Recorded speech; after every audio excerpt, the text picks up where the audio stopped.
Avant lui, on mourait sans comprendre. Les mères priaient, les médecins saignaient, et les malades s'éteignaient. On parlait d'air corrompu, de malédiction, de mauvais sang. Mais un homme, né dans une petite ville de France, allait bouleverser cette vision du monde. Louis Pasteur n'était ni médecin, ni prophète. Mais il a sauvé des millions de vies. Son ennemi? L'invisible. Des êtres si petits qu'ils échappaient au regard, mais si puissants qu'ils régnaient en maître sur la santé humaine. Dans un 19e siècle encore plongé dans l'obscurité scientifique, Pasteur a levé le voile sur un monde microscopique, fait de bactéries, de virus, de spores. Il a ouvert la voie à la vaccination, à la stérilisation, à l'hygiène moderne. Il n'a pas juste combattu les microbes. Il a changé notre rapport à la vie, à la mort et à l'espoir. Voici l'histoire d'un homme qui a refusé la fatalité. Un savant, un combattant, un visionnaire. Voici l'histoire de Louis Pasteur, l'homme qui vainquit l'invisible. Louis Pasteur naît le 27 décembre 1822 à Dole, dans le Jura. Il est le fils de Jean-Joseph Pasteur, ancien soldat de l'armée napoléonienne devenu tanneur. La maison familiale est modeste, mais baignée de valeurs solides, travail, rigueur et patriotisme. Son père, homme droit et cultivé malgré une éducation limitée, inculque à Louis le sens du devoir et de la persévérance.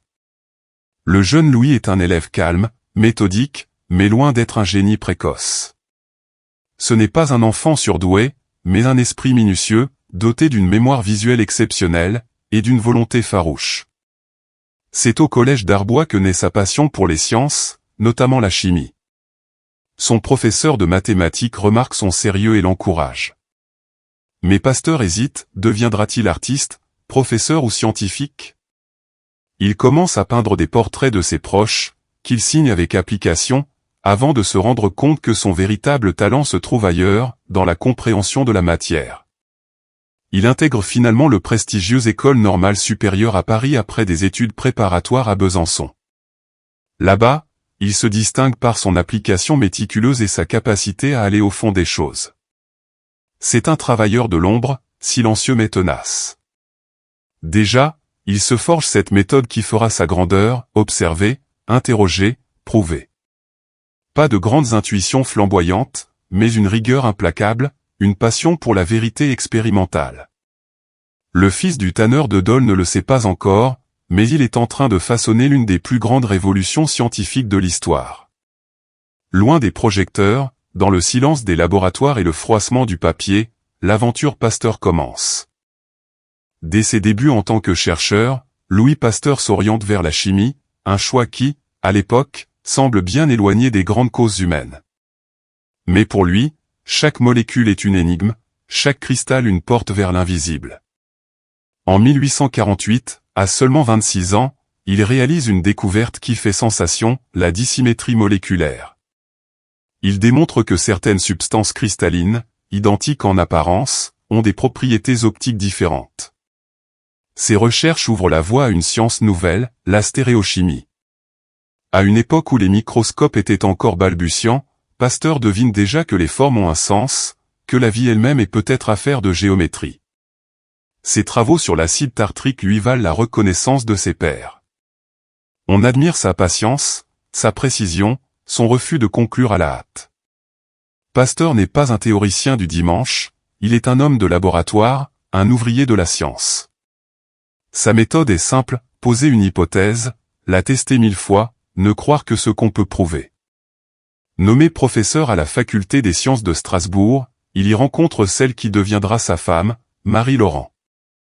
Elle sera son soutien indéfectible, corrigeant ses manuscrits, organisant ses notes, et partageant ses doutes. Le couple forme un tandem unique dans le monde scientifique. Ensemble, ils affrontent les épreuves, notamment la perte tragique de plusieurs de leurs enfants et des drames qui renforceront la détermination de Pasteur à lutter contre les maladies. À cette époque, il commence aussi à s'intéresser à un domaine qui va bientôt devenir son champ de bataille, la fermentation. Pourquoi le vin tourne-t-il? Pourquoi le lait se gâte? Pourquoi la bière devient aigre? Ces questions apparemment triviales vont ouvrir des portes insoupçonnées vers les mystères du vivant. Lentement, méthodiquement, Louis Pasteur s'approche du cœur de la vie et de la mort. Il ne le sait pas encore, mais son combat contre les microbes est. Dans les années 1850, Pasteur se plonge dans l'étude des fermentations, un domaine considéré à l'époque comme obscur et mineur. La fermentation du vin, de la bière, du lait ou du vinaigre passionne les industriels, mais intrigue peu les savants. On croit encore, dans la tradition d'Aristote, que la vie peut naître spontanément de la matière inerte, les vers des déchets, les mouches de la viande, les levures du sucre.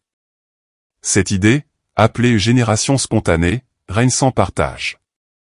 Mais Louis Pasteur ne croit pas à la magie. Il observe les faits. Et ce qu'il découvre va bouleverser les certitudes. En étudiant le vin du Jura, il démontre que les altérations du vin ne sont pas dues à l'air, mais à des micro-organismes vivants invisibles à l'œil nu. Il prouve que chaque type de fermentation est causé par un organisme spécifique. La levure fait le vin, les bactéries font le vinaigre. La vie ne naît pas du néant, elle se propage. Ces résultats font scandale. De grands noms de la science s'opposent à lui, notamment Félix Archimède Pouchet, partisan de la génération spontanée. Un duel scientifique s'engage. Avec rigueur et habileté, Pasteur réalise une expérience décisive, les fameux flacons à col de cygne. Il chauffe des bouillons nutritifs dans des ballons dont le col est courbé, empêchant l'air extérieur chargé de germes d'y entrer. Résultat, le liquide reste stérile. Pas de vie sans contamination. L'affaire est tranchée. En prouvant que les micro-organismes sont omniprésents dans l'air, Pasteur renverse des siècles de croyances. Il ne s'agit plus seulement de fermentation, mais d'une nouvelle vision du monde, les maladies, les infections, la décomposition, tout pourrait être causé par ces êtres invisibles. Il vient de poser les bases de la microbiologie moderne. Ces découvertes fâchent, dérangent, remettent en cause l'ordre établi. Mais Pasteur s'en moque. Sa devise, dans les champs de l'observation, le hasard ne favorise que les esprits préparés. Et lui, plus. Fort de ses découvertes sur les fermentations et les micro-organismes, Pasteur est convaincu que les mêmes êtres invisibles sont aussi responsables de nombreuses maladies. Une intuition qui va l'amener à livrer l'un des combats les plus importants de l'histoire de la médecine, la guerre contre les microbes. Tout commence avec une maladie qui ravage les élevages de vers à soie dans le sud de la France. L'économie locale est menacée. En 1865, l'empereur Napoléon III en personne fait appel à Pasteur. Ce dernier, sans connaître le moindre mot sur les vers à soie, accepte le défi. Il observe, il expérimente, il note. Et au fil des mois, il découvre que ces vers sont atteints de deux maladies distinctes, causées par des germes. Grâce à une méthode rigoureuse de sélection et d'hygiène, il sauve l'industrie séricicole. Cette victoire l'érige en héros national. Mais Pasteur ne s'arrête pas là. Il s'intéresse ensuite à une maladie mortelle chez les animaux, le charbon, ou anthrax, qui décime les troupeaux.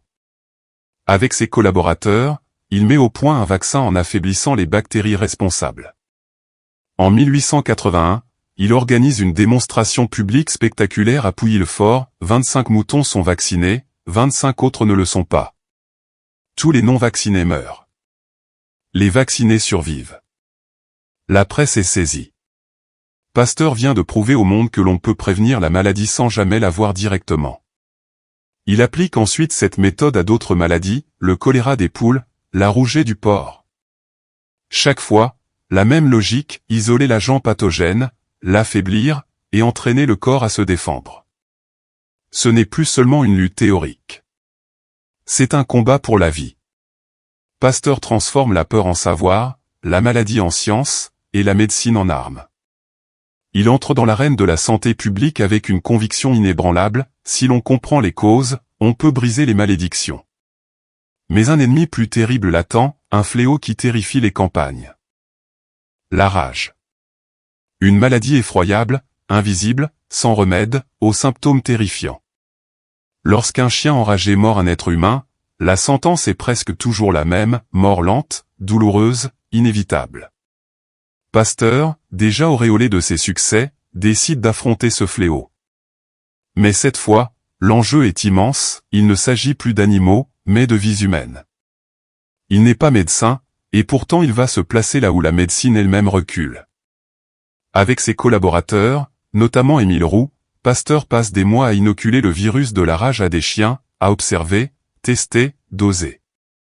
Il découvre que le virus peut être atténué par le dessèchement de la moelle épinière d'animaux infectés. En injectant progressivement ces extraits, il croit possible d'apprendre au corps à se défendre avant que la maladie ne se déclare. Le moment décisif survient en 1885. Joseph Mester, un enfant de 9 ans, est attaqué par un chien enragé. Ses blessures sont profondes. Les médecins n'ont aucun espoir. La famille de l'enfant supplie Pasteur d'agir. Hésitant car il n'est pas docteur et risque d'enfreindre la loi, Pasteur accepte. Pendant 10 jours, il injecte ses préparations à l'enfant. Et miracle, Joseph survit. Il est sauvé. Le monde entier retient son souffle. Pasteur vient de réaliser l'un des actes les plus héroïques de l'histoire de la science. Il ne s'est pas contenté d'expliquer, il a osé, il a combattu, et il a vaincu. La rage n'est plus une malédiction divine. Elle devient une maladie que l'on peut prévenir, contenir, vaincre. La nouvelle fait le tour du globe. Pasteur devient une légende vivante. Les demandes affluent du monde entier. Mais plutôt que de profiter de sa gloire, il pense à l'après. En 1888, grâce à une souscription internationale, il fonde l'Institut Pasteur, un centre de recherche et de soins dédié aux maladies infectieuses. Il y forme des générations de savants, transmettant plus qu'un savoir, une mission. À travers ce combat contre la rage, Pasteur N. Louis Pasteur s'éteint le 28 septembre 1895, à l'âge de 72 ans, dans la paix d'un monde qui l'a profondément transformé. Jusqu'à ses derniers jours, paralysé par une série d'attaques cérébrales, il conserve sa lucidité et son obsession pour la rigueur. À son chevet, ses élèves, ses proches, et des scientifiques du monde entier lui rendent hommage. Il est enterré dans une crypte à l'Institut Pasteur, dans un tombeau décoré comme celui d'un héros. Mais plus que son nom ou sa statue, c'est son héritage qui subsiste. Il a fondé une méthode scientifique basée sur l'observation, l'expérimentation et la démonstration. Il a inspiré une génération de chercheurs à lutter contre les maladies infectieuses, à comprendre le vivant dans ses plus infimes détails.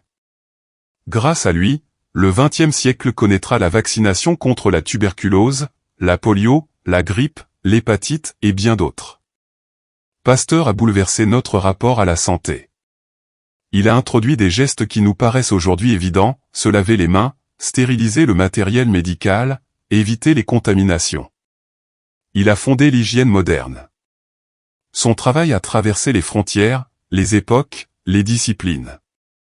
Il n'était ni médecin, ni biologiste au sens strict. Il était plus que cela, un pionnier, un bâtisseur, un homme de conviction. À une époque où les microbes étaient méconnus et redoutés comme des démons, il les a nommés, décrits, affrontés. Là où d'autres voyaient la mort, il a vu des causes à comprendre, des mécanismes à maîtriser, des vies à sauver. Il a donné à l'humanité les moyens de lutter contre ce qui, autrefois, était considéré comme une fatalité. Louis Pasteur a prouvé que la science peut être un acte d'amour. Un don de soi au service des autres.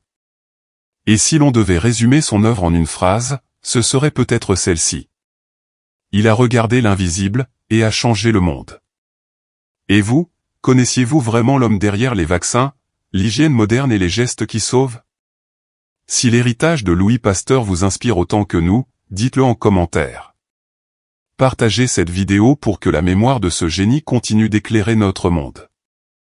Abonnez-vous à notre chaîne Histoire de France et d'ailleurs pour découvrir d'autres grands esprits qui ont changé le cours de l'humanité. Et n'oubliez pas, comme Pasteur l'a prouvé, parfois, une seule idée peut sauver des millions de vies.